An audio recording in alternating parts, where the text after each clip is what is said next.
മൂന്നാമത്തെ പ്ലാറ്റ്ഫോറത്തിൽ എത്തുമ്പോഴാണ് അവിടെ നമ്മുടെ സ്പീക്കർ നിൽക്കുന്നത്. സംഭവം കേട്ടപ്പോൾ സ്പീക്കറിലെ പഴയ ഡിവൈഎഫ്ഐക്കാർ ഉണർന്നു. അത് സ്പീക്കറാണ് എന്നുള്ള യാഥാർത്ഥ്യം മറന്നു.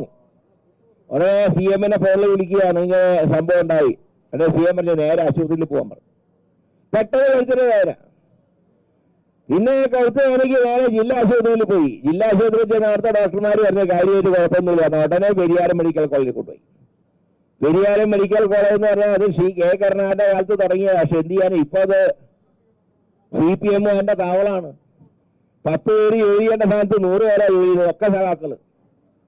അവരാണിപ്പോ അവിടെ സത്യത്തെ അവസ്ഥ എന്താന്ന് പറഞ്ഞാൽ പെരിയാരം മെഡിക്കൽ കോളേജിലേക്ക് 2 കാലിൽ നടന്നു പോകുന്നവരൊക്കെ മൂക്കിൽ പഞ്ഞി വെച്ചിട്ടാ പോകുന്നത്. അതാണ് മെഡിക്കൽ കോളേജിന്റെ അവസ്ഥ. അവിടെയാണ് കൊണ്ട് അവർ അഡ്മിറ്റ് ചെയ്തിട്ടുള്ളത്. ഞാൻ ഒറ്റ കാര്യമേ പറയുന്നുള്ളൂ. ഡൽഹി ഓൾ ഇന്ത്യ മെഡിക്കൽ ഇൻസ്റ്റിറ്റ്യൂട്ടിൽ നിന്ന് ഡോക്ടർമാരുടെ ഒരു വിദഗ്ധ സംഘം വരിക, മന്ത്രിയെ പരിശോധിക്കുക, എന്താ തകരാറെന്ന് അപ്പോഴറിയാം. അല്ലെങ്കിൽ സത്യം പുറത്തു വരില്ല.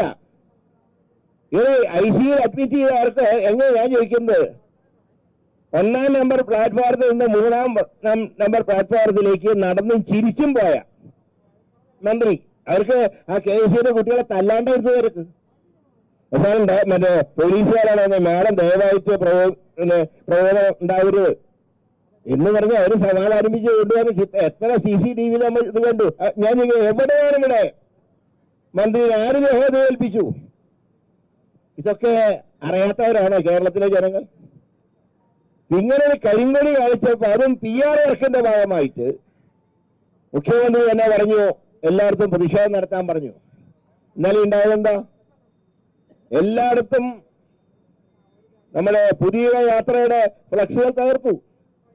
തിരുവനന്തപുരത്തെ ശാസക ഓഫീസ് ഞാനവിടെ ഉണ്ടായിരുന്നു, അവിടെ തകർത്തു. ഞാൻ തന്നെ അസിസ്റ്റന്റ് കമ്മീഷണർ ഫോണിൽ വിളിച്ചിട്ടും ഒരാളും തിരിഞ്ഞു നോക്കിയില്ല. ഇത് തന്നെയാണ് പേരക്കടയിലുണ്ടായി, കാട്ടാക്കടയിലുണ്ടായി, നെയ്യാറ്റക്കരയിലുണ്ടായി. അവിടെയൊക്കെ ചില നിയോജകമണ്ഡല MLA-മാരാണ് ഇതിനൊക്കെ നേതൃത്വം കൊടുക്കുന്നത്. ഞാൻ ചോദിക്കട്ടെ, 2013 ഉമ്മൻചാണ്ടിയിൽ ഇതേ കണ്ണൂരിൽ വെച്ച് ഒറിജിനലായിട്ട് കല്ലെറിഞ്ഞില്ലേ? അദ്ദേഹം ആശുപത്രിയിൽ കിടക്കുന്നതിന്റെ ചിത്രങ്ങൾ പത്രത്തിൽ വന്നില്ലേ? ചാനലുകൾ കാണിച്ചില്ലേ? അന്ന് എവിടെ പോയി ഇവിടെയൊക്കെ ധാർമ്മിക ബോധം? ഇപ്പൊ മത്സരിക്കുകയാണ്. ഇതിനെ കൊല്ലാൻ നോക്കി. ഞാൻ ഈ കാര്യം പറയാം.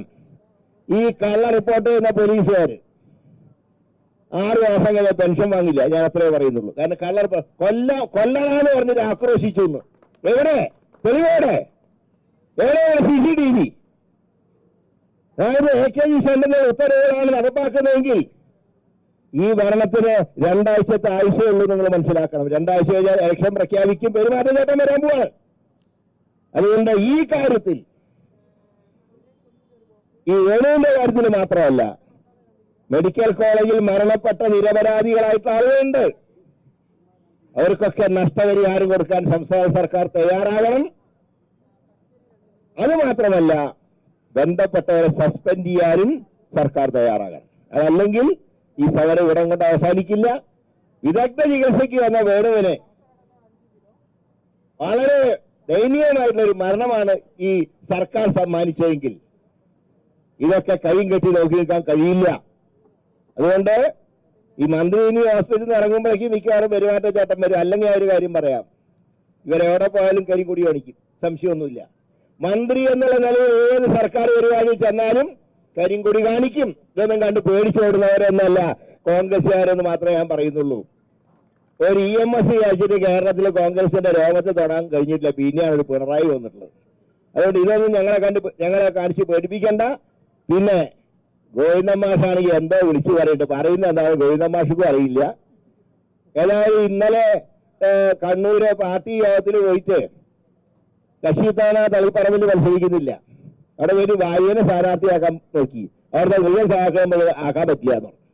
ഇതിന്റെ ഇടയിൽ ഓണത്തിന് ഒരു കൂട്ടുകച്ചവടം നടത്തി നമ്മുടെ ഗോവിന്ദമാഷ്. അതാണ് ഇപ്പൊ ഇന്ന് ചാനൽ, അതും പ്രത്യേകിച്ച് ഇവരെ പിന്തുണയ്ക്കുന്ന ഒരു ചാനൽ തന്നെയാണ് കാണിച്ചത്. അതുകൊണ്ട് പിന്നെ കള്ളം പറയില്ല.